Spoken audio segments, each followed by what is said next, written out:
সর্বনাশ হয়ে গেল মা। যখনই প্রণাম করতে গেল, নদীর জলের একটুখানি ধারা এসে নরোত্তমের মাথাটা স্পর্শ করলো। হঠাৎ দেখা গেল নদীর মাঝখান থেকে বিরাট একটি জলের ঢেউ এসে নরোত্তমের মাথা টপকে দিয়ে নরোত্তমকে জলের তলায়। যে দুইজন প্রহরীকে বাবা পাঠিয়েছিলেন ছেলেকে সন্ধান রাখার জন্য, ছেলের দায়িত্ব পালনের জন্য, তারা কিন্তু হঠাৎ চোখের পলকে নরোত্তমকে হারিয়ে ফেললেন। মানে তারা বুঝে উঠতে পারলো না যে ছেলেটা কোথায় গেল। একটা ঢেউ এসে নরোত্তমকে তলিয়ে নিয়ে যাবে, তারা বুঝে উঠতে পারলো না। আসলে মা, প্রহরীগণ ভেবেছেন যে নরোত্তম জলের তলায় তলিয়ে গেছে, কিন্তু নরোত্তম কিন্তু জলের তলায় তলিয়ে যায়নি। নরোত্তমকে আসলে মা কি হয়েছে জানেন? পদ্মা নদী, ওই যে জলটা যেই স্পর্শ হলো আর অমনি শত শত গুণ ঢেউ যেই বেড়ে গেল, পদ্মা নদীর তো আর বুঝতে অসুবিধে হলো না যে এই ছেলেটাই নরোত্তম। সঙ্গে সঙ্গে পদ্মা আপনাদের মতন একটা মা জননীর রূপ ধারণ করে হাত দুটোকে বাড়িয়ে নিয়ে নরোত্তমকে কোলে টেনে নিয়ে একেবারে পদ্মার গভীরে একটা মায়ের রূপ ধারণ করে কোলের মধ্যে বসিয়ে নিয়ে হাতের উপরে মাথাটা রেখে ছোট্ট বদনের দিকে তাকিয়ে রয়েছেন পদ্মা মা। এবার নরোত্তমের, সে তো বাচ্চা ছেলে, তার তো মনে অত যুক্তি নেই। সে যখনই দেখছে যে একজন মা আমায় কোলে করে নিয়ে বসে আছে, আবার সেই মায়ের চোখ থেকে টপ টপ করে জল গড়িয়ে যাচ্ছে, নরোত্তম হাত জোড় করে বললেন, কে আপনি?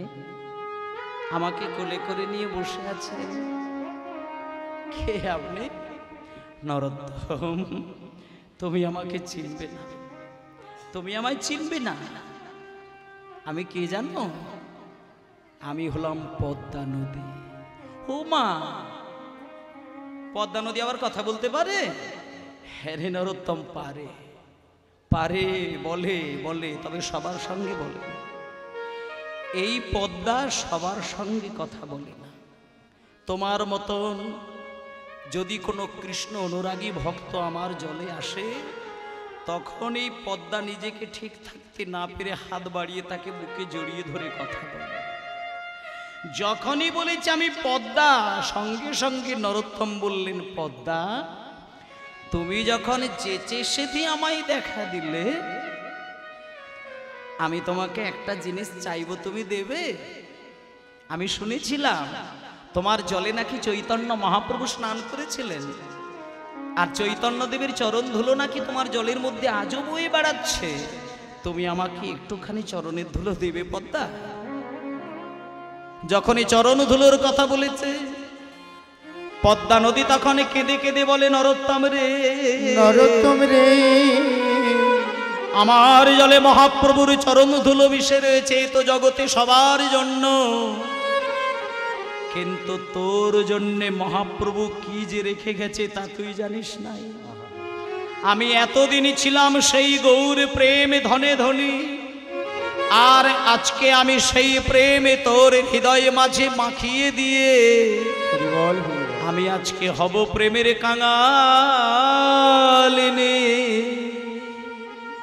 মায়েরা, এইবার সেই মহাপ্রভুর রেখে যাওয়া অন্তর মাঝে যে কৃষ্ণ প্রেম, সেটা আজকে পদ্মা নদীর যেটা কর্তব্য, সেটা কিন্তু নরোত্তমকে বক্ষ মাঝে জড়িয়ে ধরে সেই মহাপ্রভুর প্রেমটা নরোত্তমের অঙ্গে বুলিয়ে দিলেন। এবার নরোত্তমের অঙ্গে যখনই প্রেমটা বুলিয়ে দিয়েছে পদ্মা, একটা অদ্ভুত পরিবর্তন দেখা দিল। যে নরোত্তমের গায়ের রংটা ছিল কৃষ্ণ বর্ণে কালো, আজকে গৌরাঙ্গের প্রেমটা পাওয়ার সঙ্গে সঙ্গে নরোত্তমের সর্ব অঙ্গটা হয়ে গেল সোনার মতো। যখনই গায়ের রংটা সোনার বর্ণ হয়ে গেছে, চোখটা গাম্ভীর্যে ভরা, যে নরোত্তম এতক্ষণ কাঁদে না, সেই নরোত্তমের চোখ থেকে অবিরল কৃষ্ণ প্রেমের ধারা। এইবার পদ্মা নদী বলছে, নরোত্তম, এখানে বেশিক্ষণ থাকা যায় না, তুমি তোমার বাড়ি চলে যাও, এইবার তুমি জল থেকে উঠে যাও। যখনই পদ্মা নদী নরোত্তমকে জল থেকে তুলে দিয়েছে, যে দুজন প্রহরী নরোত্তমের জন্য অপেক্ষায় নদীর ধারে আছাড় কাটছিল, তারা হঠাৎ দেখলো জল থেকে একটা বাচ্চা ছেলে উঠে আসছে। কি এই খোকা, আরে জলের ভেতর থেকে তুমি একটা ফর্সা, কি নাম তোমার? হ্যাঁ এদিকে এদিকে এদিকে, এই ছেলে তোর কি নাম রে? তখন নরোত্তম, মানে ছেলেটা কালো ছিল, আজই ফর্সা হয়ে গেছে, তারা চিনতে পারে না। তখন নরোত্তম হাত জোড় করে বলছে, এ কি তোমরা দুজন আমাকে চিনতে পারছো না? আমাকে ভালো করে দেখো, আমি তোমাদের রাজার ছেলে নরোত্তম। ভালো করে দেখো, আমি তো সেই ছেলে। আমি গড়াগড়ি দিতে দিতে আসলাম, তোমরা আমার পিছনে পিছনে আসছিলে, বাবা আমাকে অনুমতি দিল, আমার নাম নরোত্তম। নরোত্তম, তাহলে তুমি এতক্ষণ কোথায় গেছিলে? আমি কোথায় ছিলাম? যেমন ডুবুরিরা সমুদ্রের তলায় ছুটে যায় দামি দামি রত্ন তুলে নিয়ে আসার জন্য, আর আজকে আমি এতক্ষণ ধরে পদ্মা নদীর গভীরে বিচরণ করছিলাম, আমিও সেইখান থেকে দামি একটা রত্ন নিয়ে এসেছি। তোমরা কি সেই রত্নটা নেবে? তোমরা নেবে সেই রত্ন? আমি সেই দামি একটা রত্ন নিয়ে এসেছি, প্রেম রত্ন। তোমরা নিতে চাও? যদি নিতে চাও দূরে দাঁড়িয়ে থেকো না, আমার কাছে এসো, আমার সামনে এসো, আমার কোলে এসো, আমি তোমাদেরকে সেই প্রেম রত্ন দান করব। এসো ভাই, গানে গা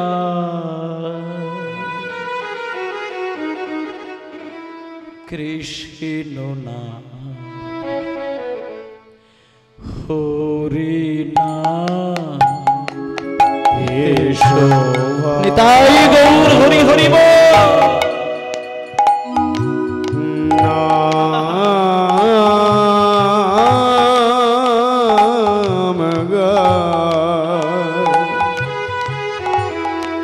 কৃষ্ণ নাম হরি নাম, গানে গায় কৃষ্ণ নাম হরি নাম, শোভা গান গে কৃষ্ণ নাম হরি নাম, চরাচরে বল হরি, চরাচরে বল হরি, চরাচরে বল হরি, বল নাম মধুর নাম কৃষ্ণ নাম হরি নাম, কৃষ্ণ নাম মধুর নাম হরি নাম, চরাচরে বল হরি, বল নাম মধুর নাম কৃষ্ণ নাম হরি নাম, চরাচরে বল দেবী বল রাম মধুর নাম কৃষ্ণ নাম হরি নাম, গানে গাই কৃষ্ণ নাম হরি নাম, এসো ভাই নাম গাই কৃষ্ণ নাম হরি নাম, এসো ভাই নাম গাই কৃষ্ণ নাম হরি নাম।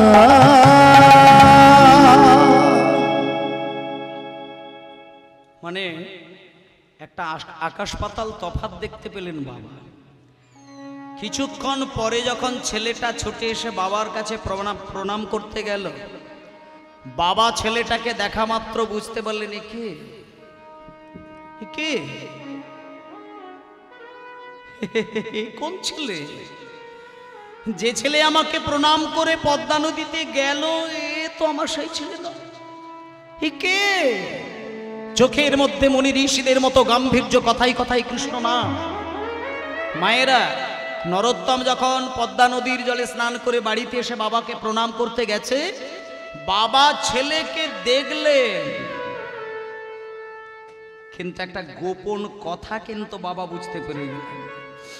বাবা ছেলেটাকে দেখার সঙ্গে সঙ্গে ছেলের চোখের দিকে তাকিয়ে তাকিয়ে একটা জিনিস কিন্তু বুঝে গেলেন, যেটা কাউকে বললেন না, শুধু একটা কথা সবাইকে জানালেন, ওগো আমার নরোত্তম এই রাজপ্রাসাদে খেলা খেলতে খেলতে যদি বড় বড় অন্যায় কাজও করে ফেলে, নরোত্তমকে কেউ কোনোদিন তোমরা বকা দেবে না। নিজের স্ত্রীকে পর্যন্ত বললেন, ওগো এই রাজপ্রাসাদের চারিদিকে আমার ছেলেটা ঘুরে ঘুরে রাজবাড়িতে যত অন্যায় করে করুক, ওকে তুমি কিচ্ছু বলবে না, ওকে তুমি কোনোদিন বকা দিয়ে কথা বলবে না। আমার একটা কথা কি মনে হয় জানো, আমার ছেলেটা, আমার মনে হয় বেশি দিন এই রাজপ্রাসাদে থাকবে না। আমি ছেলেটাকে দেখে আমি একটা জিনিস বুঝে গেছি, ও মনে হয় বেশি দিন আমার বাড়িতে থাকবে না। যতগুলো দিন আমার বাড়িতে থাকে ততদিনই আমার জীবনটা ধন্য। বেশি দিন তো দূরের কথা মা, বেশি দিন নয়, বেশি দিন নয়, যেদিন স্নান করে এলো ওই দিনটা শুধু কাটল, রাত্রির হয়েছে, রাত্রির 12টা যখন বাজে, মা বাবার কোলের মাঝখানে খুব যত্ন সহকারে ঘুমাচ্ছিলেন। মা বাবা হারাতে চায় না ছেলেকে, দুজন দুহাত দিয়ে ছেলেকে গায়ের ওপরে হাত চাপিয়ে দিয়ে যত্ন করে ধরে রেখে ঘুমাচ্ছিলেন। হঠাৎ করে নরোত্তম স্বপ্নের ঘরে দেখলেন একজন এসে যেন সামনে দাঁড়িয়েছেন। কোকড়ানো কোকড়ানো তার মাথার চুল, গলায় রয়েছে তুলসী কাঠের মালা, কপালে রয়েছে তিলক, লাল পেড়ে একটা পাটের ধুতি, বাহু দুটো উপরের দিকে তোলা, মুখে রয়েছে কৃষ্ণ নাম, নয়নে রয়েছে অশ্রু। নরোত্তম স্বপ্নের ঘরে জিজ্ঞেস করলেন, কে আপনি? কে আপনি আমার সামনে এইভাবে দাঁড়িয়ে রয়েছেন? কে আপনি? কি নাম আপনার? কে কে? নরোত্তম, তুমি আমায় চিনবে না, তুমি আমাকে চিনবে না। আমি কে জানো? শুনে না, কিছুক্ষণ আগে তুমি পদ্মা নদীর জলে স্নান করতে গেছিলে। পদ্মা নদী তোমাকে মাতৃরূপ ধারণ করে তোমাকে কোলে বসিয়ে চৈতন্যদেবের প্রেম দিয়েছিল। শোনো নরোত্তম, যে মহাপ্রভুর প্রেম তুমি হৃদয়ে ধারণ করে আজকে তুমি তোমার মা বাবার কোলের কাছে ঘুমাচ্ছ, আমি কেউ নয়, আমি আর কেউ নয়, আমি হলাম সেই গৌরাঙ্গেরই অভিন্নতম নিতাই চাঁদ।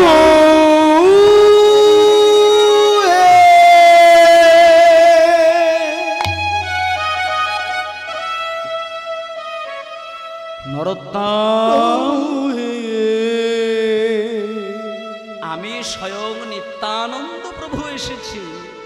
তুমি তোমার মা বাবার কোলের মাঝখানে আর ঘুমিয়ে থেকো না, আর এই রাজপ্রাসাদের ছাদের তলায় তুমি ঘুমিয়ে থেকো না।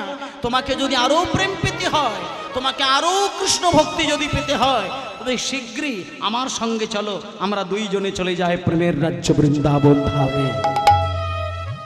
ভক্তমণ্ডলী মায়েরা, যেই নিতাই চাঁদ স্বপ্নের ঘরে দেখা দিয়ে বলেছে বৃন্দাবনে চলো, সেখানে গেলে প্রেম পাবে, নরোত্তম অঘরে ঘুমাচ্ছিলেন, স্বপ্নের ঘরে দেখতে পেলেন দুম করে স্বপ্নটা ভেঙে গেল, ঘুমটা ভেঙে গেল।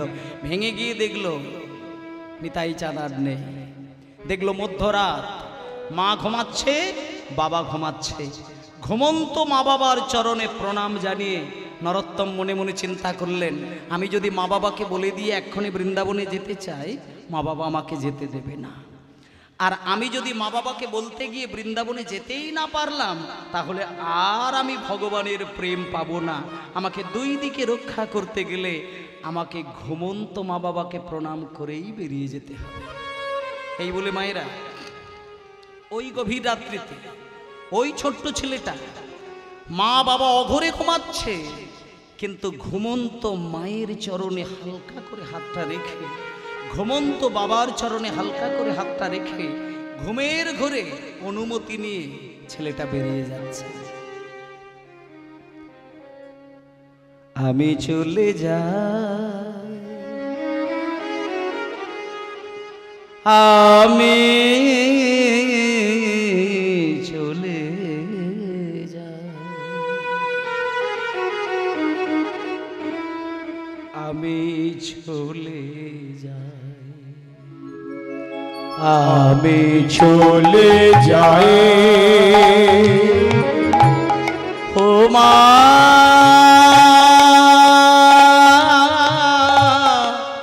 জননী জননী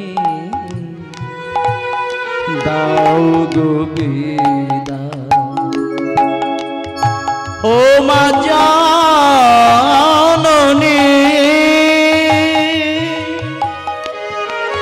জন্মভূমি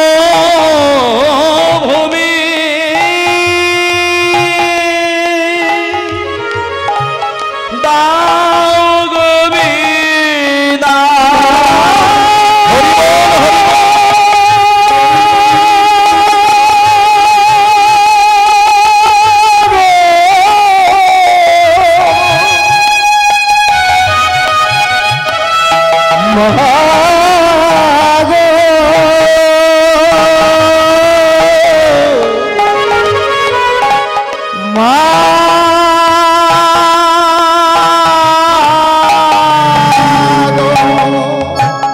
মাগো আমি চলে যাই, চলে যাই, আমি চলে যাই, আমি চলে যাই, ও মা জননী জন্মভূমি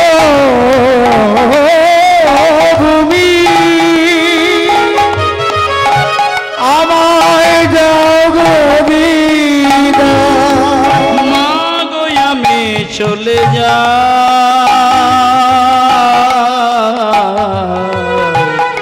আমি চলে যাই, আমি চলে যাই। সব হারিয়ে গেল। রাজার ছেলে চিরকালের জন্য গৃহত্যাগী হয়ে বেরিয়ে গেল। আসলে মায়েরা, এটা তো আমরা অবশ্যই বুঝতে পারছি, যে ছেলেটাকে নরু নরু বলে মহাপ্রভু ডেকেছেন, যে ছেলেকে পদ্মা নদী মা রূপে দেখা দিয়েছেন, সেই ছেলে তো কোনোদিনই রাজপ্রাসাদে থাকবে না, এটা তো সত্য প্রমাণ। সে তো আমাদের মতো সংসারে থাকার কথা নয়, সে গৃহত্যাগী হবেই হবে। মা বাবাকে ছেড়ে দিয়ে নরোত্তম বেরিয়ে গেল বৃন্দাবন। কত দূর যাবে, কতদিন যাবে? খালি পেটে বাচ্চা ছেলেটা বাংলা থেকে বৃন্দাবন যেতে গেলে বছর কেটে যাবে। ছুটছে, কোথায় বৃন্দাবন, কোথায় বৃন্দাবন, ছুটতে ছুটতে ছুটতে ছুটতে ছুটতে ছুটতে মায়েরা বিহার পর্যন্ত চলে গেছে। বিহারের একটি গভীর জঙ্গলে নরোত্তম অজ্ঞান হয়ে আছাড় খেয়ে পড়ল।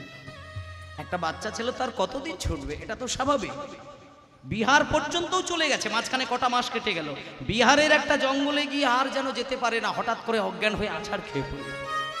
কিন্তু ভাগ্যটা ভালো ছিল বলে যেখানটা ছেলেটা আছাড় খেয়ে পড়লো, যেই জায়গাটা, সেই জায়গা দিয়ে কেউ কোনোদিন সাধারণতভাবে যায় না, কিন্তু ওইখানে একটা ব্রাহ্মণ যাচ্ছিল। ব্রাহ্মণ যেতে যেতে হঠাৎ কি দেখলো, একটা বাচ্চা ছেলে অজ্ঞান হয়ে রয়েছে। ঠাকুরমশাই বসে পড়লেন, ছেলেটাকে কোলের ওপরে তুললেন, হাতের ওপরে মাথাটা রেখে জলের ছিটে দিয়ে জ্ঞান ফিরিয়ে দিচ্ছে। নরোত্তম, এই নরোত্তম, নরোত্তম, হে নরোত্তম। কে কে কে কে আপনি? আরে আমি এই গ্রামের একজন ব্রাহ্মণ। আপনি আপনি এই গ্রামের ব্রাহ্মণ? হ্যাঁ হ্যাঁ, আমি এই গ্রামের একজন ব্রাহ্মণ, তুমি আমাকে চিনবে না। নরোত্তম বলছেন, দাঁড়ান, আপনি এই গ্রামের ব্রাহ্মণ, কিন্তু আমি তো এই গ্রামের ছেলে নই। আপনি আমার নাম জানলেন কি করে? আপনি আমাকে নরোত্তম বলে ডাকলেন কি করে? আপনি কে? সঙ্গে সঙ্গে ঠাকুরমশাই কথাটা ঘুরিয়ে দিলেন। আজকে যে ব্রাহ্মণ নরোত্তমকে দেখা দিয়েছেন, ইনি সাধারণ কোনো ব্রাহ্মণ নয়। কিন্তু কথাটা ঘুরিয়ে দিয়ে বলছে, নরোত্তম আসলে ওই আমি কেন নামটা জানলাম জানো? আমি আসলে একজন বড় নামকরা জ্যোতিষী। আমি লোকের মুখ যদি সামনে থেকে দেখতে পাই আমি সব বলে দিতে পারি। নরোত্তম বলছেন, ঠাকুর মশাই আপনি সব বলতে পারেন? তাহলে তো আপনার সামনে আমি দাঁড়িয়ে রয়েছি, আপনি তো আমার সম্পর্কে তাহলে সবই জানেন। আপনি বলুন না আমার সম্পর্কে আপনি কি জানেন? ঠাকুর মশাই বলছে, আমি তোমার সম্পর্কে সব জানি, সব সব। বলুন।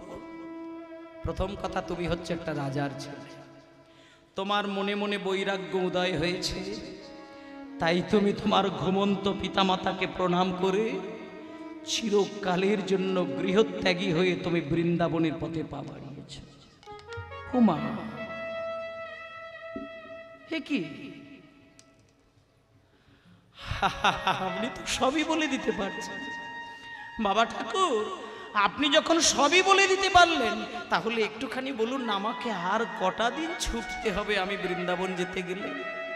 শোনো নরোত্তম, তোমাকে বেশি দূর ছুটতে হবে না। তার আগে তুমি আমার কোলে বসে আমি তোমাকে একটু পেট ভরে। না না, আমি দুধ খাবো না, আপনি আমার ছেড়ে দিন, আপনি আমার ছেড়ে দিন, আপনি আমার ছেড়ে দিন। নরোত্তম, কি হে তুমি কি বলছো? আমার ঘটিতে দুধ আছে, আমি তোমাকে দুধ খাইয়ে দেবো বললাম, তুমি মুখের ওপর আমাকে ঝংকার দিয়ে তুমি না বলে দিলে। শোনো শোনো শোনো, যে মহাপ্রভুকে তুমি ভালোবেসে বৃন্দাবনের পথে পা বাড়িয়েছ, তুমি কি জানো সেই মহাপ্রভু কোনো দিন ব্রাহ্মণের অমর্যাদা করেন? তুমি দুদিনের বাচ্চা ছেলে, আমার মতন ব্রাহ্মণের মুখের উপরে তুমি যদি না বলে দিয়ে বৃন্দাবনে যাও, কোনোদিন তুমি ভগবানের কৃপা পাবে না। যেই দেখলো ঠাকুর মশাই কষ্ট পেয়ে গেছে, নরোত্তম সঙ্গে সঙ্গে কথাটা ঘুরিয়ে দিল। ঠাকুর মশাই আপনি মনে করবেন না কিছু, আমি আসলে বুকে আঘাত দিয়ে কোনোদিন আপনাকে কথা বলতে চাই না। আপনার বুকে আঘাত দিয়ে আমি কথা বলতে চাই না। আমি আসলে না, যতক্ষণে বৃন্দাবনে যেতে না পারছি না ততক্ষণে আমার মনে আসলে শান্তি নেই, সেই জন্য বলেছি ঠিক আছে আপনি আমার হাতে দুধ না, আমি ওইভাবে দুধ দেবো না, ওইভাবে দুধ দেবো না। তুমি আমার কোলে বসো, আমি তোমাকে আদর দিয়ে ভালোবাসা দিয়ে নিজের পেটের ছেলের মতন করে আমি দুগ্ধ পান করিয়ে দেব। যেই সেই ব্রাহ্মণের কোলের ওপরে নরোত্তম বসলো, আদর দিয়ে সুন্দর করে ছোট্ট মুখে আজকে সেই ব্রাহ্মণ দুগ্ধ পান করিয়ে দিলেন।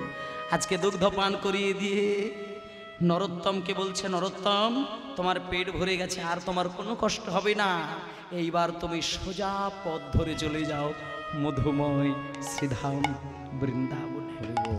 আজকে নরোত্তম ব্রাহ্মণের কোলে দুগ্ধ পান করে চললেন বৃন্দাবন, আর সেই ফাঁকে ওই সুযোগে বৃন্দাবনে যাওয়ার ভাবে ভাবিত হয়ে আজকে কমিটির দাদারা বাবারা আপনাদের কাছেও নরোত্তমের ভাবে ভাবিত হয়ে দাঁড়াবেন, ভিক্ষার আঁচল পেতে আপনারা সেই ব্রজের ভাবে ভাবিত হয়ে আজকে ওনাদের আঁচলে ভিক্ষা দেবেন।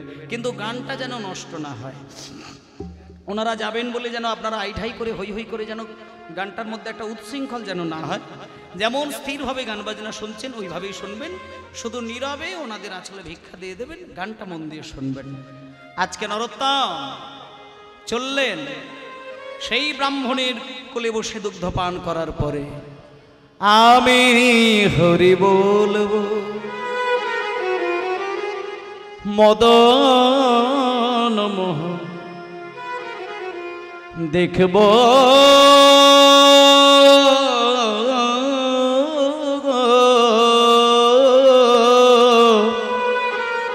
আমি হরি বলবো রাধা মদন মোহন হেরব গো, আমি হরি বলবো রাধা মদন মোহন হেরব গো, আমি হরি বলবো রাধা মদন মোহন হেরব গো, আমি হরি বলবো। বৃন্দাবনের রাখাল মেলা, সঙ্গীতে বিনোদ খেলা, বৃন্দাবনের রাখাল মেলা, সঙ্গীতে বিনোদ খেলা বৃন্দাবনে রাখাল খেলা সঙ্গীত বিনোদ মেলা ভাবে তাদের চরণ ধুলা মাতব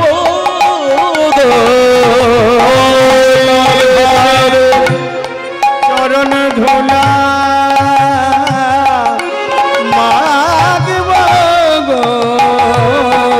আরে কবে তাদের চরণ ধুলা গায়ে মাতব চরণ ধুলা মাতব আর আমি হরি বলবো রাধা নিতাই গৌর হরি আমি হরি বলবো রাধা বদন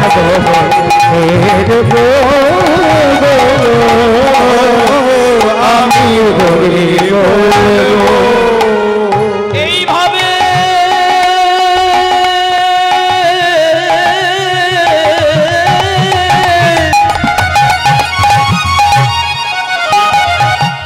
আমি ব্রজের পথে চলবো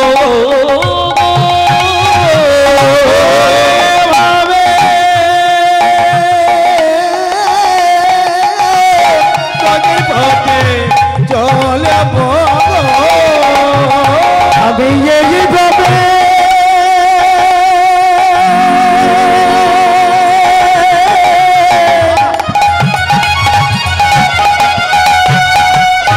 ব্রজের পথে চলবো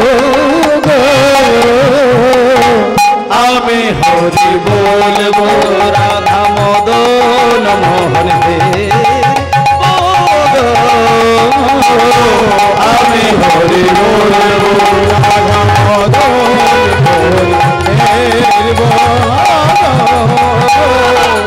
আমি হরি বলবো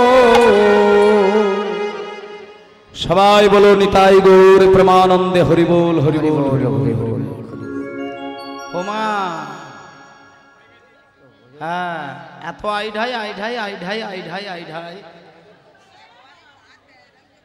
এত কথা কিসে ভিক্ষা যারা নিচ্ছেন তারা নীরবে নিচ্ছেন, আপনারা নীরবেই দেবেন, এত কথা বলতে হবে না। জয় নিতাই, লীলা সাধন করুন। আজকে নরোত্তম ব্রাহ্মণের কোলে বসে দুগ্ধ পান করে বৃন্দাবনের পথে আবার ছুটতে লাগলেন। এবার বিহার থেকে বৃন্দাবন যেতে গেলে আরো কয়েকটা মাস লাগবে। ছুটছে, যেতে যেতে যেতে যেতে যেতে যেতে যেতে যেতে যেতে যেতে কটা মাস কাটার পরে ইতিমধ্যে নরোত্তম পৌঁছে গেল উত্তরপ্রদেশ। উত্তরপ্রদেশে পৌঁছে গিয়ে একটা গাছের তলায় নরোত্তম আর যেন হাঁটতে পারে না। মানে এতটাই ক্লান্ত, এতটাই পরিশ্রান্ত, একটা গাছের ছায়া দেখতে পেয়ে গাছের তলায় একটুখানি বিশ্রাম নেবার জন্য নরোত্তম ঘুমিয়ে পড়েছে।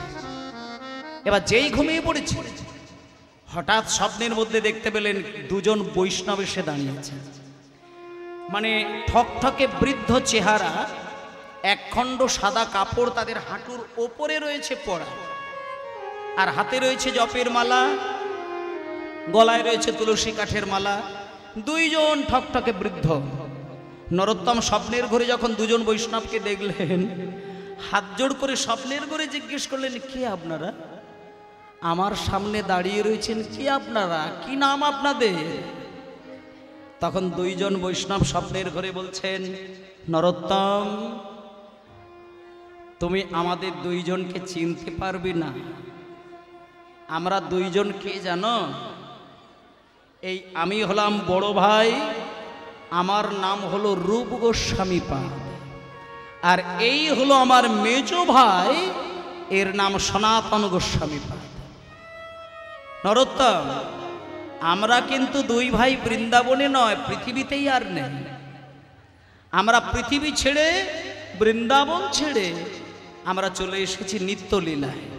তুমি যে বৃন্দাবনের পথে চলেছ, বৃন্দাবনে গেলে তুমি আমাদের দুই ভাইয়ের সমাধি দেখতে পাবে।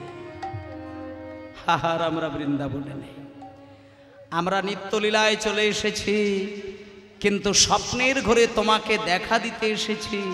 কেন জানো? একটা সংবাদ দেবার জন্য। শোনো, কিছুদিন আগে বিহারের জঙ্গলে তুমি অজ্ঞান হয়ে পড়েছিলে, এটা তুমি মনে করে দেখো। এক ব্রাহ্মণ তোমার মাথায় জল ঢেলে ঢেলে তোমার জ্ঞান ফিরিয়ে দিয়েছিল, খেয়াল করে দেখো। সেই ব্রাহ্মণ তোমাকে কোলের ওপরে বসে দুগ্ধ পান করিয়েছিল। শোনো নরোত্তম, যে ব্রাহ্মণ তোমাকে কোলে করে দুগ্ধ পান করিয়েছিলেন, যে ব্রাহ্মণ তোমাকে মাথায় জলের ছিটে দিয়ে জ্ঞান ফিরিয়ে দিয়েছিলেন, সেই ব্রাহ্মণ কোনো সাধারণ ব্রাহ্মণ না, উনি হলেন স্বয়ং চৈতন্য মহাপ্রভু।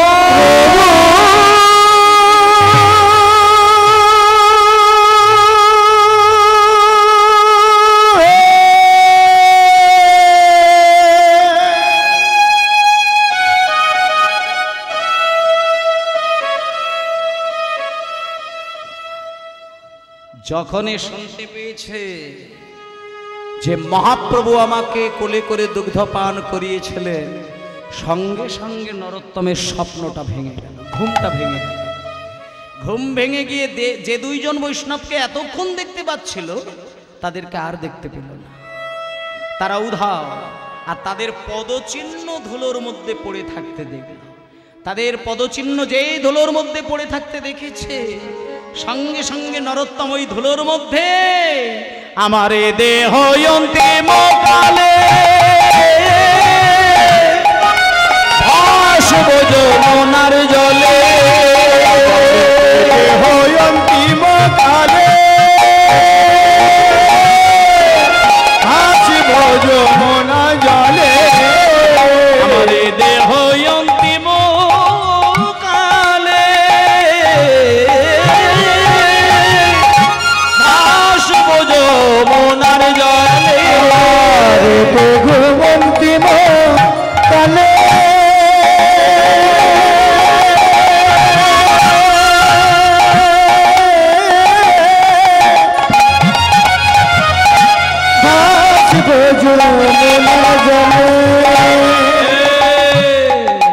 জয় রাধে গোবিন্দ বলে ভাসব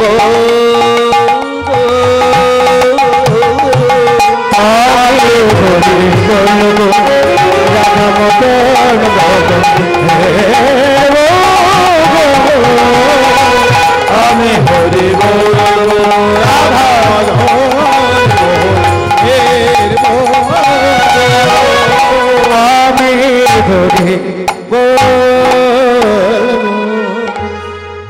ব্যাস। দেখতে দেখতে নরোত্তম ইতিমধ্যেই পৌঁছে গেল বৃন্দাবনে। বৃন্দাবনে পৌঁছে গেল, জীব গোস্বামী পাদের চরণে আছাড় খেয়ে পড়ল।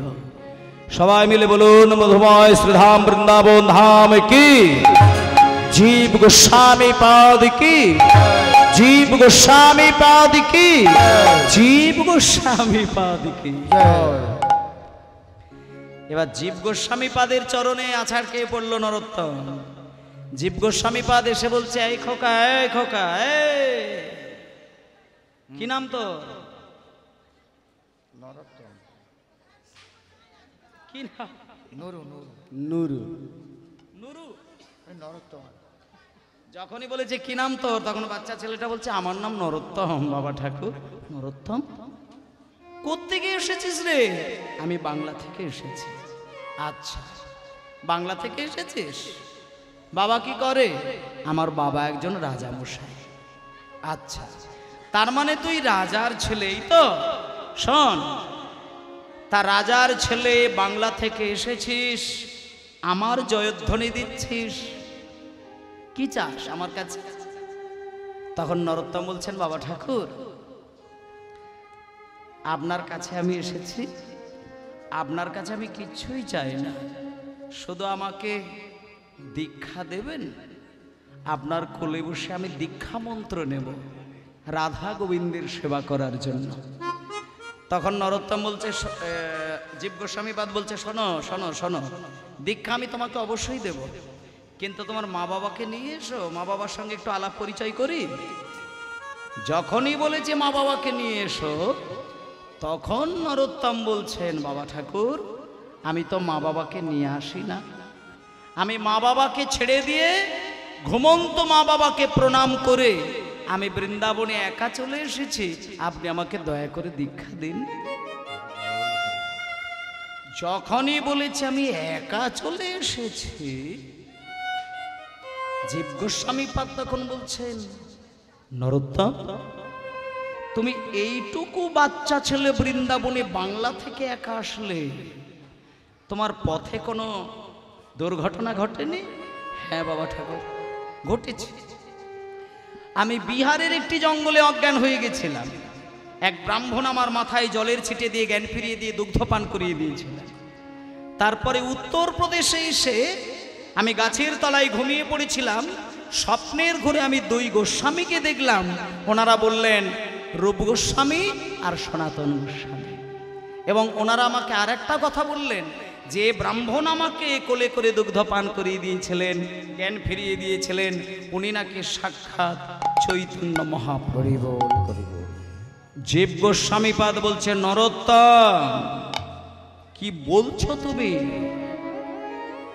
কি বলছো তুমি, খেয়াল করে দেখেছো? শোনো একটা কথা বলি, তুমি যে রূপ গোস্বামীকে স্বপ্নের ঘরে দেখলে, যে সনাতন গোস্বামীকে তুমি স্বপ্নের ঘরে দেখলে, এই রূপ সনাতন সম্পর্কে আমার জ্যাঠামশাই। রূপ গোস্বামী হচ্ছে বড় ভাই, সনাতন গোস্বামী হচ্ছে মেজো ভাই, আর ওনাদেরই একজন ছোট ভাই ছিলেন যার নাম অনুপম গোস্বামী, যিনি আমার সম্পর্কে বাবা ছিলেন। শোনো, আমি দুই জ্যাঠামশাইয়ের কোলে বসে আমি দীক্ষা নিয়েছিলাম, রাধা গোবিন্দের সেবা শিক্ষা নিয়েছিলাম। তাই দীক্ষা যদি তোমাকে নিতে হয়, তাহলে আমি তোমাকে দীক্ষা দেব না। তুমি যে রূপ সনাতনকে স্বপ্নের ঘরে দেখতে পেলে, সেই রূপ সনাতন যে হৃদয়ে দেখা দেয়, আমি সেই হৃদয়ে আমি কোনোদিন দীক্ষা দিতে পারি না। দীক্ষা যদি তোমাকে নিতে হয়, তাহলে আমি তোমাকে একটা কথা বলে দিই, রূপ গোস্বামী আর সনাতন গোস্বামীর সমকক্ষ বৈষ্ণব বৃন্দাবনে এই মুহূর্তে একজন আছেন, তার নাম লোকনাথ গোস্বামী পাদ। তুমি একটু ওনার কাছে গিয়ে হাজির হও, তুমি একটু ওনার চরণ ধরে কান্নাকাটি করো। উনি যদি তোমাকে কৃপা করে তোমাকে দীক্ষাটা দিয়ে দিতে পারেন, তাহলে জানতে হবে তোমার মানব জীবন ধন্য হয়ে গেছে। এইবার নরোত্তম ছুটে গিয়ে লোকনাথ গোস্বামী পাদের চরণ ধরে কান্নাকাটি করতে লাগলো। লোকনাথ গোস্বামী পাদ কি জয়, লোকনাথ গোস্বামী পাদ কি জয়, লোকনাথ গোস্বামী পাদ কি জয়। এবার লোকনাথ গোস্বামীর কাছে নরোত্তম যেই গেছে, লোকনাথ প্রভু বলছে, এই খোকা, তুমি আমার কাছে এসেছো কেন? তখন নরোত্তম বলছেন, বাবা ঠাকুর, আপনি আমাকে দীক্ষা দেবেন। দীক্ষা? কি নাম বাবা তোমার? আমার নাম নরোত্তম। বাবার নাম কৃষ্ণানন্দ দত্ত। বাড়ি কোথায়? আমি বাংলা থেকে এসেছি। তোমার বাবা কি করেন? আমার বাবা একজন রাজামশাই। শোনো একটা কথা বলি, রাজার ছেলে বৃন্দাবনে এসেছো, প্রসাদ পাও, ঘোরো, ফেরো, বেরিয়ে যাও। আমার কাছে দীক্ষা নিতে আসলেই আমি দীক্ষা দিই না, আমি জীবনে কোনোদিন কাউকে দীক্ষা দিই না, এটা আমার প্রতিজ্ঞা। আর তাছাড়া দীক্ষা যদি নিতে হয়, বৃন্দাবনে অনেক বৈষ্ণব আছে, তাদের কাছে চলে যাও, আমি তোমায় দীক্ষা দেব না। নরোত্তম মনে মনে ভাবলেন, আপনি শুধু আমার এই জন্মের গুরু নন, আপনি আমার গত জন্মের গুরু ছিলেন বটে। দীক্ষা আপনি নাইবা দিলেন, আপনার মুখপানে চেয়ে মরে যাব, তবু আমি কারোর কাছে দীক্ষা নেব না। আমার চোখ দানে দিলা যে, জন্মে জন্মে গুরু সে, আমার চোখ দানে দিলা যে, জন্মে জন্মে গুরু সে, আমার চোখ দানে দিলা যে, জন্মে জন্মে গুরু সে, আমার চোখ দানে দিলা যে, জন্মে জন্মে গুরু সে। লোকনাথ লোকের জীবন, লোকনাথ লোকের জীবন, লোকনাথ লোকের জীবন, লোকনাথ লোকের জীবন, লোকনাথ লোকের জীবন, লোকনাথ লোকের জীবন, লোকনাথ লোকের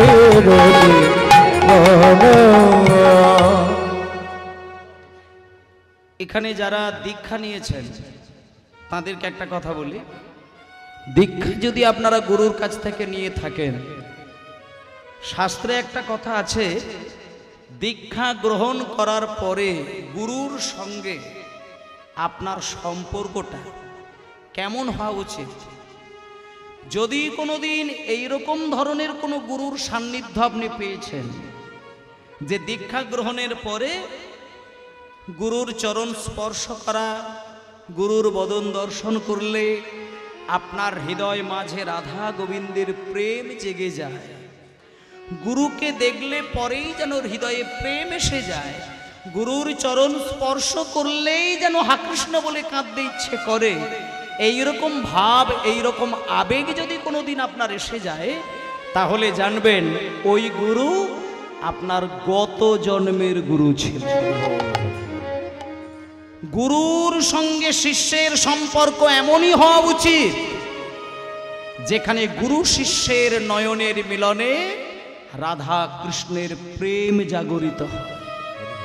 আর যদি কোনোদিন এইরকম একটা দৃশ্য দেখেন যে গুরুর কাছ থেকে দীক্ষা নিয়েছেন কিন্তু ভক্তি জগতের দিক থেকে সম্পর্কটা আপনার ভালো নয়, গুরুর সঙ্গে সম্পর্ক আপনার তিক্ত সম্পর্ক, তাহলে আপনি জানবেন ওইটা আপনার সঠিক গুরু নির্বাচন হয়নি, আপনাকে আবারও গুরু ধরতে হবে।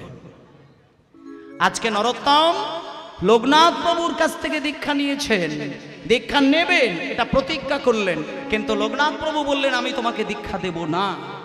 কিন্তু নরোত্তম এক দেখাতেই বুঝে গেলেন যে গুরুদেব আপনার বদনে আমি নয়ন দিয়ে আমি বুঝে গেলাম আপনি আমার এই জন্মে দীক্ষা না দিলেও আমি আপনার চরণ সেবা করে করে মরে যাব, তবুও কারোর কাছে দীক্ষা নেব না, কারণ আপনাকে দেখে আমি বুঝে গেলাম আপনি আমার গত জন্মের গুরু ছিলেন। তাই জন্য বলছেন আমার চোখ দানে দিলা যে জন্মে জন্মে গুরু সে, দানে দিলা যে জন্মে জন্মে গুরু সে, লোক না দিল কের জীবন, লোক না দিল কের জীবন, লোক না দিল কের জীবন, লোক না দিল কের জীবন। আজকে লোকনাথ গোস্বামী নরোত্তমকে দীক্ষা দিতে চাইলেন না। ভক্তমণ্ডলী মায়েরা দীক্ষা দিচ্ছেন না, দীক্ষা দিচ্ছেন না, দীক্ষা দিচ্ছেন না, দেখতে দেখতে অনেকগুলো দিন কাটলো, অনেকগুলো মাস কাটলো, অনেকগুলো বছর কাটলো। আস্তে আস্তে আস্তে হঠাৎ একদিন নরোত্তম একটা অদ্ভুত দৃশ্য দেখতে পেলেন। দেখলেন সেদিনকে ছিল প্রচন্ড ঠান্ডা। মায়েরা আস্তে আস্তে আস্তে আস্তে আস্তে আস্তে আস্তে খুব আইঢাই আইঢাই হই হই হয়ে গেল। সেই যে বললাম ভিক্ষায় যাচ্ছে, ওই যে ভিক্ষায় বেরোলো, ব্যাস আসরটি ওই যে ভাঙলো, আর আপনাদের মন বসে না, এবার উড়ি বিড়ি হচ্ছে। যদিও টাইম হয়ে গেছে সেটাও আপনারা জানেন, এবার পরবর্তী দল আসবে। শোনেন শোনেন শোনেন, প্রসাদ দিচ্ছে, প্রসাদ পান, কিন্তু মনটাকে স্থির করুন। লোকনাথ প্রভু দীক্ষা দেবে না, নরোত্তম ছাড়বে না, এই তো ঘটনা।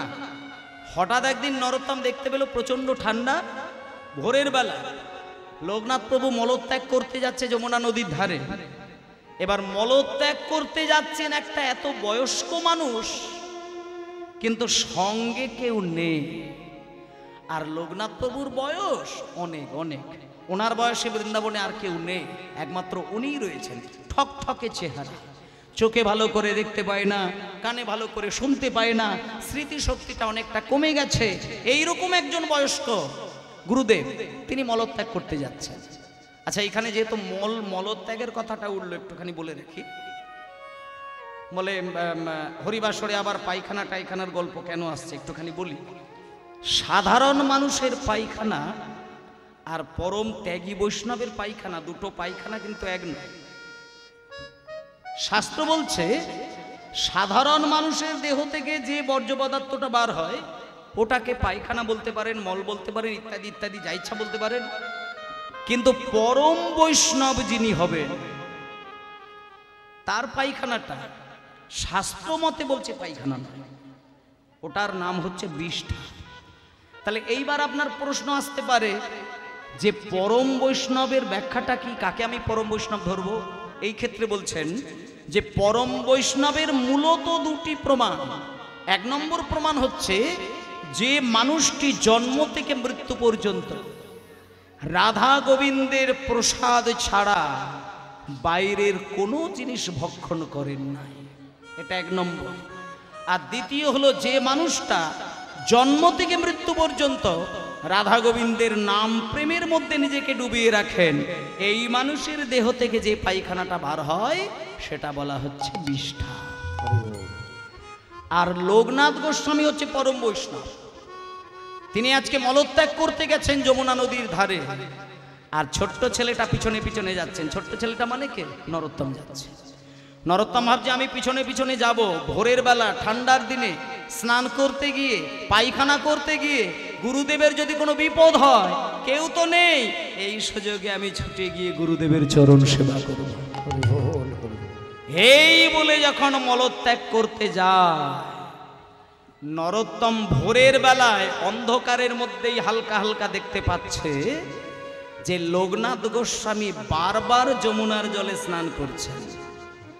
পায়খানা করতে গেলেন, পায়খানা করলেন, স্নান করে ফেললেন, স্নানের পরে পায়খানা করলেন, তারপরে আবার স্নান করলেন, তারপরে মন্দিরে আসলেন। নরোত্তম ভালো করে খেয়াল করে দেখলেন গুরুদেব বারবার স্নান করছে কেন, তার কারণটা ধরে ফেললেন। কারণটা কি না, চোখে ভালো করে দেখতে পায় না, মনে রাখতে পারে না। গত কয়েকদিন যেই সব জায়গাগুলো পায়খানা করে এসেছিলেন উনি খেয়াল রাখতে পারে না, পায়খানা বসতে গিয়ে নিজের পায়খানাতে পা তুলে দিতেন, আর যতবার পা তুলে দেয় ততবার গিয়ে যমুনার জলে স্নান করে। তাই জন্য লোকনাথ গোস্বামীকে ঘন ঘন স্নান করতে হয়। তখন নরোত্তম চিন্তা করলেন, আমি বেঁচে থাকতে আমার গুরুদেব আমাকে দীক্ষা যদি নাও দেয়, আমি গুরুদেবের এই কষ্টটা আমি আর নিতে পারবো না। এই বলে সেদিন থেকে নরোত্তম ঠিক করে নিয়েছে যে লোকনাথ গোস্বামী পায়খানা করে মন্দিরে চলে আসলেই আমি ভোরের মধ্যে গিয়ে সকাল হওয়ার আগেই আমি লোকনাথ প্রভুর পায়খানাটা হাত দিয়ে তুলে নিয়ে যমুনার জলে গিয়ে ভাসিয়ে। দেখুন গুরু সেবা কাকে বলে। আমরা গুরুদেবের কাছ থেকে দীক্ষাটা নিয়েই শুধু চলে আসলাম, গুরুর সেবা করার সৌভাগ্য কিন্তু আমাদের হয় না। কিন্তু ছেলেটাকে দীক্ষা দেয়নি, কিন্তু কত চরম সেবা করছেন দেখুন, এটা কেউ দেখতে পাচ্ছে না। প্রত্যেক দিন ভোরের বেলা গিয়ে লোকনাথ প্রভু পায়খানা করে স্নান করে চলে আসেন, আর ওই ছেলেটা গিয়ে লুকিয়ে লুকিয়ে লোকনাথ প্রভুর পায়খানাটা হাত দিয়ে তুলে যমুনার জলে গিয়ে ভাসিয়ে দেয়। শুধু কি তাই, যমুনা থেকে জল এনে জায়গাটাকে লেপে পুছে একবারে পরিষ্কার করে রেখে দেয়, যাতে গুরুদেবের এই কষ্টটা আর কোনোদিন না হয়। কিন্তু মা, কদিন এই কাণ্ড ঘটবে? একদিন তো ধরতে পারবে। একদিন লোকনাথ গোস্বামী হাতে নাতে ধরে ফেললেন। সেই দিনকে ধরে নিয়ে বলছে, ওরে খোকারে, আমি জীবনে কোনো দিন কাউকে দীক্ষা দিই না। তার দুটো কারণ। এক নম্বর কারণ হলো, শিষ্যের হৃদয়ে যদি প্রেম ভক্তি নাও থাকে, গুরু যদি শিষ্যকে দীক্ষা দেয়, মন্ত্রের মাধ্যম দিয়ে গুরুর ভক্তিটা শিষ্যের হৃদয়ে চলে যায়। আর শিষ্য যদি কোনোদিন গুরুকে সেবা করে, সেই সেবা যদি গুরু কোনোদিন গ্রহণ করে, পরের জন্মে শিষ্যের কাছে গিয়ে গুরুদেব ঋণী হয়ে যায়। এই জন্য তিনি দীক্ষা দেয় না। কিন্তু আজকে লোকনাথ প্রভু বলছেন, নরোত্তম, আমি কারোর সেবা কোনোদিন নেব না বলে আমি দীক্ষা দিই না, কিন্তু তুই আমাকে সেই সেবার ঋণে তুই জড়িয়ে দিলে। শোন, আজকে আমি তোকে যদি দীক্ষা না দিই, আমি ভগবানের কাছে বড় অপরাধী হয়ে যাব। তাই আয় বাবা, আজকে আমি তোকে দীক্ষা দিয়ে দিলাম। যে লোকনাথ প্রভু জীবনে জীবনে জীবনে কোনোদিন কাউকে দীক্ষা দেয় না, আজকে নরোত্তমকে বুকের মাঝখানে জড়িয়ে ধরে দুটো কানে দীক্ষা মন্ত্র দিয়ে দিলেন, আর বললেন, খোকা শোন, তুই হলি আমার জীবনের প্রথম শিষ্য, আর তুই হলি আমার জীবনের শেষ শিষ্য। ব্যাস হয়ে গেল দীক্ষা। এবার যেই দীক্ষা হয়ে গেল, মায়েরা এইবার বলি, লোকনাথ গোস্বামী দীক্ষা দিয়েছে এই খবরটা চলে গেল, পৃথিবীর মধ্যে একজন শ্রেষ্ঠ সঙ্গীত গায়ক যার নাম ছিল, মানে আপনারা কিন্তু চেনেন, বলে দিই একটুখানি, আপনারা একজনের নাম শুনেছেন, তানসেনের নাম আপনারা শুনেছেন। তানসেন আগেকার দিনে ভারতবর্ষের সম্রাট আকবরের রাজসভায় যিনি গান শোনাতেন তার নাম তানসেন। তানসেনের যিনি গুরুদেব ছিলেন তিনি হলেন হরিদাস স্বামী। হরিদাস স্বামী আজকে নরোত্তমের কাছে গিয়ে বলছে, নরোত্তম তোমাকে লোকনাথ গোস্বামী দীক্ষা দিয়েছে, মানে কম কথা নয় বাবা, এসো আমি তোমাকে কোলে করে উচ্চাঙ্গ সঙ্গীত শেখাবো। এই বলে নরোত্তমকে কোলে বসিয়ে ওই হরিদাস স্বামী উচ্চাঙ্গ সঙ্গীত মানে গান বাজনা শিখিয়েছিলেন। তারপরে আসছেন শ্রীনিবাস আচার্য প্রভু। আচার্য প্রভু এসে আজকে বলছে, নরোত্তম তোমাকে আমি শেখাবো কেমন করে রাধা গোবিন্দ সেবা করতে হয়। রাধা কৃষ্ণ প্রাণ মোর যুগল কিশোর। একটুখানি বলে দিই, আজকে রাধা কৃষ্ণের যুগল গান গাইলেও কিন্তু পালাটা কিন্তু রাধা কৃষ্ণের যুগলে মিলনে শেষ নয়। আমার পালাটা শেষ হবে নরোত্তম দাস ঠাকুর যখন চলে আসবেন বাংলায়, এবং বাংলায় এসে ওনার যখন দেহ ত্যাগ করবেন, পরলোক গমন করবেন, সেইখানে এসে আজকে পালাটা শেষ হবে। তাই পরবর্তী দল যিনি আছেন ওনাকে তোলার জন্য ব্যবস্থা করুন, আর আমার একটুখানি সামান্য অংশ বাকি রয়েছে। যাই,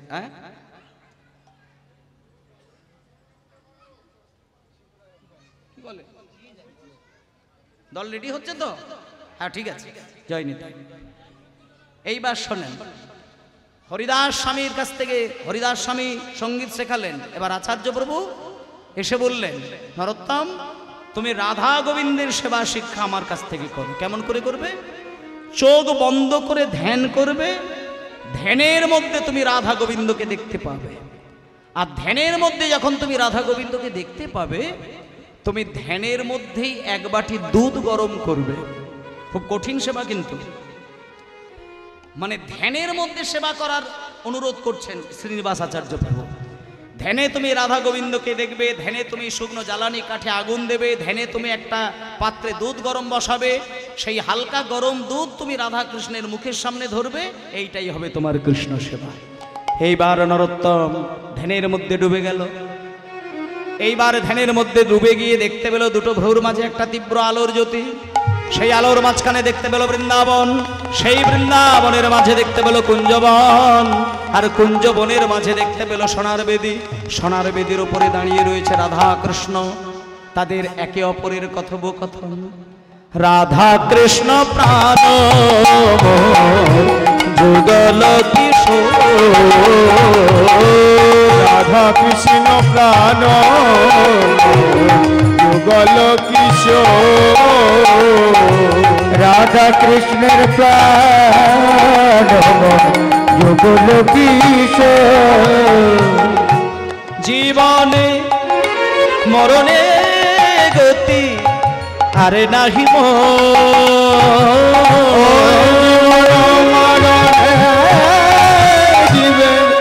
আরে নাহি আর জীবনে মরণে গতি আরে নাহি জীবনে মরণে গতি আরে নাহি রাধা কৃষ্ণ প্রাণ যুগল কিশোর, রাধা কৃষ্ণের প্রাণ যুগল কিশোর। ধ্যানের মধ্যে ডুবে গেল আস্তে। যেই ধ্যানের মধ্যে ডুব দিয়ে দিয়েছে নরোত্তম, হঠাৎ ভাবলো আমি একটু দুধ গরম করতে বসাই, বলে ধ্যানের মাঝখানেই নরোত্তম একটা শুকনো জ্বালানি কাঠে হালকা করে আগুন দিয়েছে, তার মধ্যে একটা বড় সোনার পাত্র বসিয়েছে, তার মধ্যে ভর্তি করে দুধ দিয়েছে। আর নরোত্তম ভাবলো দুধ গরম হতে তো এখন একটু দেরি আছে, তা ওই ফাঁকে একটু রাধাকৃষ্ণের কথাটা আমি কিছুক্ষণের জন্য শুনে আসবো। এই বলে যেই দুধ গরম করতে বসিয়ে দিয়ে রাধাকৃষ্ণের কথা শুনতে গেল নরোত্তম, এবার রাধা কৃষ্ণের কথা শুনতে শুনতে শুনতে শুনতে শুনতে শুনতে শুনতে শুনতে নরোত্তম মাথা থেকে উড়িয়েই দিল, সেখানে দুধ গরম করতে বসিয়েছে। মানে কতটা সময় যে পার করে দিয়েছে নরোত্তমের হুঁশ নেই। এক বাটি দুধ গরম হয়ে আঁচের মধ্যে যেই উতলে গেল, পোড়া দুধের গন্ধ নরোত্তম ধ্যানের মধ্যে নাকে পেয়ে গেল। যেই পোড়া দুধের গন্ধ নাকে পেল, নরোত্তম ছুটে গিয়ে দেখলো বাটি গনগনে লাল আর তলায় একটুখানি দুধ রয়েছে। সেই ছিটে ফোঁটা দুধ বাঁচানোর জন্য নরোত্তম ছুটে গিয়ে তাড়াহুড়ো করে, মানে লাল বাটি নামাতে গেলে তো কিছু দিয়ে ধরে নামাতে হবে। বাটি যদি গনগনে আঁচের মধ্যে লাল হয়ে যায়, মিনিমাম একটা কাপড় দিয়ে তো ধরতে হয়। নরোত্তম সেই মুহূর্তে খেয়াল করতে পারে না, খালি হাতে হাতটা বাড়িয়ে যেই নামাতে গেছে, ছ্যাঁকা লেগে গিয়ে ধ্যানটা ভেঙে গেল। যেই ছ্যাঁকা লেগে গিয়ে ধ্যান ভেঙে গেল, নরোত্তম দেখলো আমি ধ্যানের মধ্যে ডুবেছিলাম। কিন্তু পরক্ষণেই হাতের দিকে তাকিয়ে দেখলেন ধ্যানের মধ্যে হাত পড়লো, আর যেই ধ্যানটা ভেঙে গেল, একটা অদ্ভুত জিনিস দেখুন, নরোত্তমের ক্ষেত্রে যেটা ঘটলো পৃথিবীতে কোনো বৈষ্ণবের সেটা ঘটলো না। ধ্যানে হাত পুড়ে গেল, ধ্যান ভাঙার পরে হাতের দিকে তাকিয়ে দেখলো হাতের 5টা আঙুল ফোসকা পড়ে গেছে। অসহ্য যন্ত্রণা। সেই পোড়া হাত আঁচলের মধ্যে লুকিয়ে নিয়ে নরোত্তম মনে মনে ভাবলেন, আমি শ্রীনিবাস আচার্য প্রভুর কাছে আমার এই ভুলটাকে গিয়ে আমি ক্ষমা চেয়ে নেব। গুরুদেব আমাকে বলেছিল প্রথম দিনে দুধ গরম করতে, কিন্তু আমি নিজের স্বার্থে আমি ভুল করে ফেললাম, এটা আমি গুরুদেবের কাছে গিয়ে আমি ধরা দিয়ে দেব। এই বলে নরোত্তম হাতটা আঁচলের মধ্যে লুকিয়ে নিয়ে কাঁদতে কাঁদতে ছুটে গেলেন গুরুদেবের কাছে। ও হে গুরুদেব,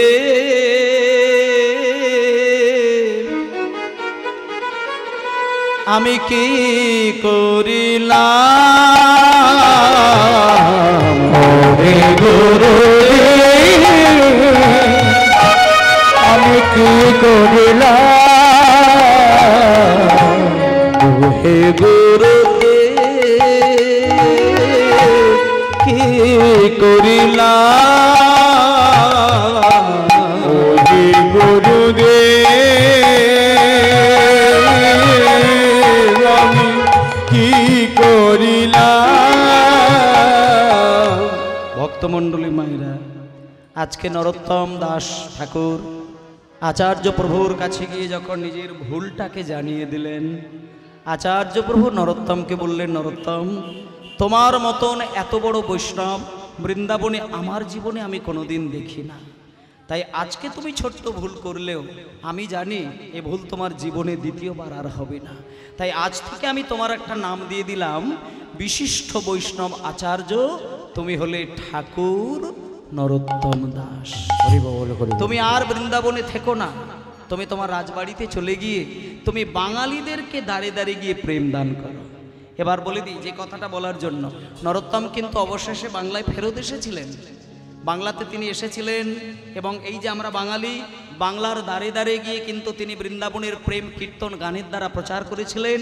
এবং শেষের দিকে গিয়ে উনি একটা কথা চিতার উপরে বসে গান গেয়েছিলেন। সময় যেহেতু হয়ে গেছে সেই গানটার গাইছি না। আর সেই গান গাইবার পরে না, দল এসে গেছে, দল।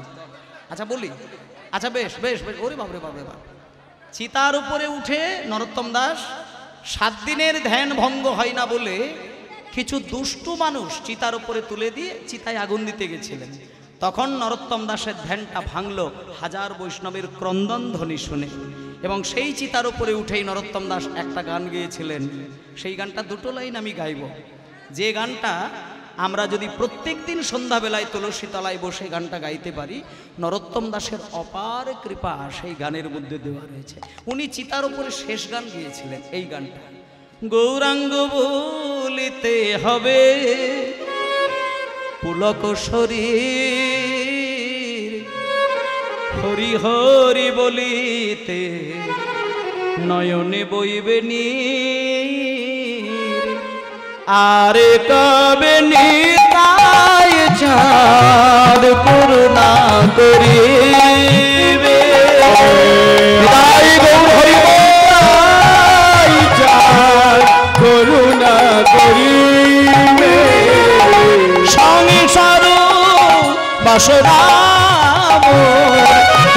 তুচ্ছ হয়।